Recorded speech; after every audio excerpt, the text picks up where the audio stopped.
It's about dang time. That's right. Two huge things coming to the Quest platform today, along with new game releases and more news. Let's talk about it right now. So this first thing is something that people have been wanting for a very long time for the Quest platform, and now in time for the holiday season, it's actually here, and that is gift cards. Yes, that's right, legitimate gift cards. A couple of years ago, or maybe it was a year ago, I can't remember now, they launched the ability to actually gift games to people through the Oculus application, so you could put someone's email address in and gift them a game, but it wasn't perfect because if you put the wrong email address in, they would never get the email. And it was a pain in the butt to try to figure out what to do from there, or if they didn't know to click on the email or couldn't find it or whatever. Not a perfect system. But now you can actually buy gift cards, at least in the US. From what I can tell, so far, Walmart, Best Buy, and GameStop all have $15, $25, and $50 increments. Now, I'm not sure if they're going to have actual physical gift cards, but it'd be pretty cool to walk by that gift card section in Walmart and see a Quest gift card. So that is a huge step in the right direction. Unfortunately, currently, as far as I can tell, it's only in the US. I don't know if it'll launch outside the US or not, but for those of us in the United States, we have gift cards for this holiday season. So stock up on some gift cards and give them out to your favorite VR players. This next big bit of news is another huge thing. I talked about in the past free game trials. Well, this totally changes that and makes it even easier for developers and for gamers to play these games. See, Oculus just launched a system-wide try before you buy update, allowing developers to literally switch on a switch to give 15 or 30-minute demos of their game. Now, I don't know who's going to actually use this for game developers. I saw a couple developers talking about it on Twitter that they're going to use it. I think it's smart that they allowed people to use 15 or 30-minute demos and choose which one that they want to use for people to play, because sometimes 30 minutes in a game plays the whole game, or at least a large portion of it, depending on what the loop of that game is. So a 15-minute demo might be better. The cool thing is all they have to do is flip on a switch, and it allows that game to then be try before you buy. And what happens is you download the application, you play the game, and then you just lose access after you're done that timed playing session. But if you decide to buy the game, you save all of your progression or whatever you've done inside of that game. So that is a pretty big update, that it's system-wide and that it's going to be that easy for developers, hopefully. Unlike having a demo, which is great but can be played a lot of times, so it can actually stop people from buying a game if they only care about playing the demo.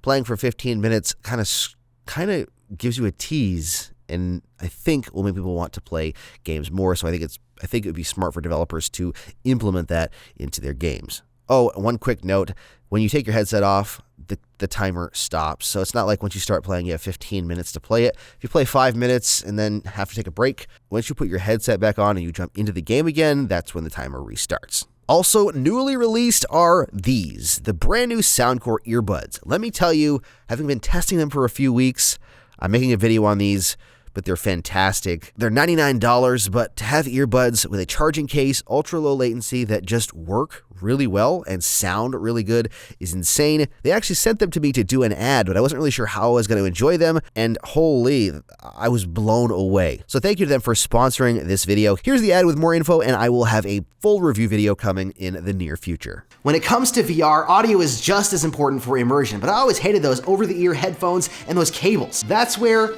these come in.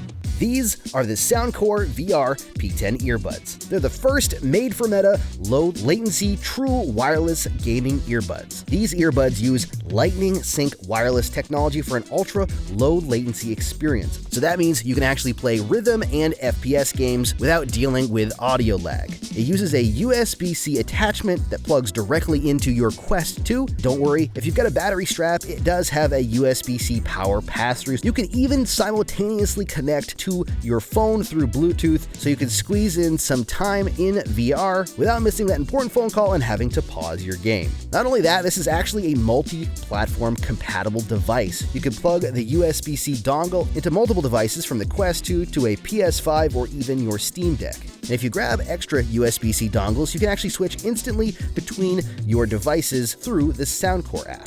These are the real deal. No discernible latency, great bass, the sound quality is great, and I was hearing things I'd never heard before in some of my favorite games. If you want a truly wireless VR experience, jump to the link down below and check out the Soundcore VR P10 earbuds.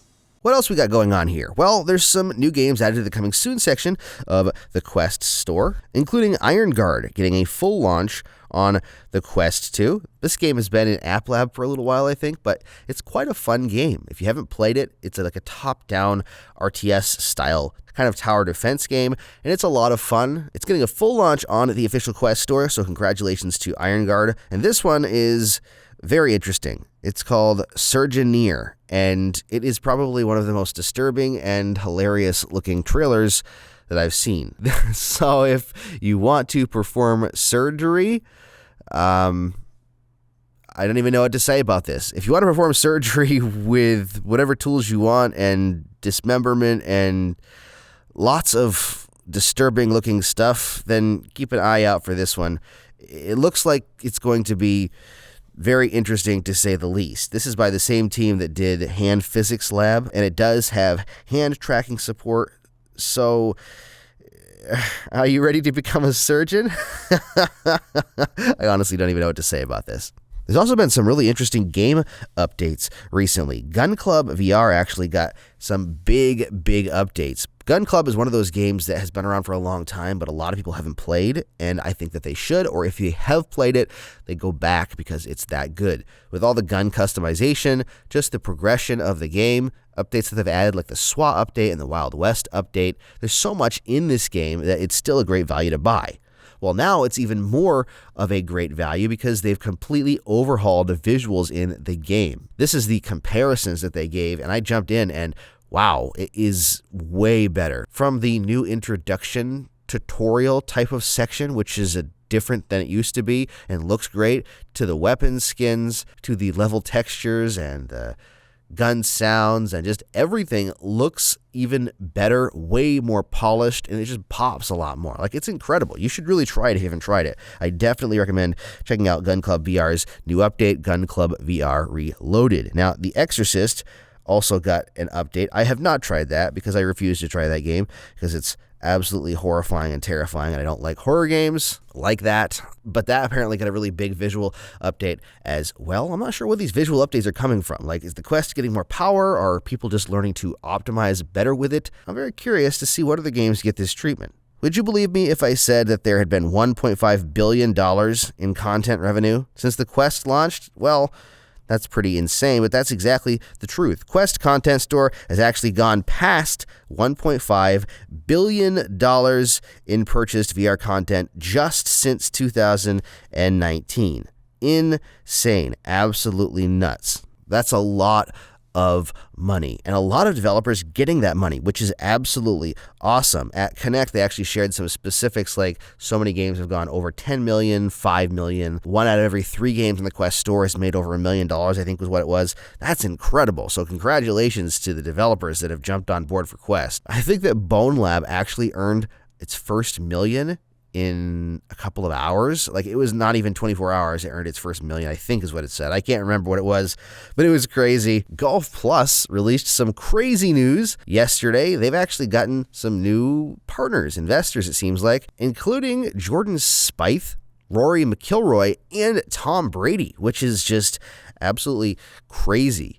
Big names getting into VR is always exciting, and seeing names like this supporting a platform like Golf Plus, which, as you know, I love, and it's absolutely amazing. If you haven't played it, you have to play it because it is the ultimate golf simulator, and trust me, there's some really cool stuff coming up soon as well. That's just amazing. Quest Pro launches next week. I haven't talked a ton about it on the channel. I've talked about it here and there, a few videos, but I'm excited to get my hands on it very soon and bring you some content about it. I know it's enterprise-based, but what excites me most about it, as I've talked about before, is the potential for the Quest 3 tech to be coming out of this device, which is kind of why I really want to check out the Quest Pro. Obviously, I'm going to do some productivity stuff, some AR stuff, which I'm excited for. I'm just excited to check it out. I love new tech, and I'm very excited to see how it feels, how it looks, and all that jazz. It comes out on the 25th, so it comes out next week. There you go. That's all I've got for you today. Thank you so much for jumping in and watching this video today. What are your thoughts on what's going on for Quest 2? Let me know down below what you're thinking. Is there a game that you're looking most forward to? Maybe it's an update for a game you're looking forward to, or maybe you're just excited for the future of VR in general. Let me know down below what you think. And if you want to get the most out of your Quest and your Quest 2, don't forget to hit that subscribe button down there and the bell icon for notifications, and you can check out more of my videos right there on the screen. Thank you so much for watching. Stay safe and happy questing.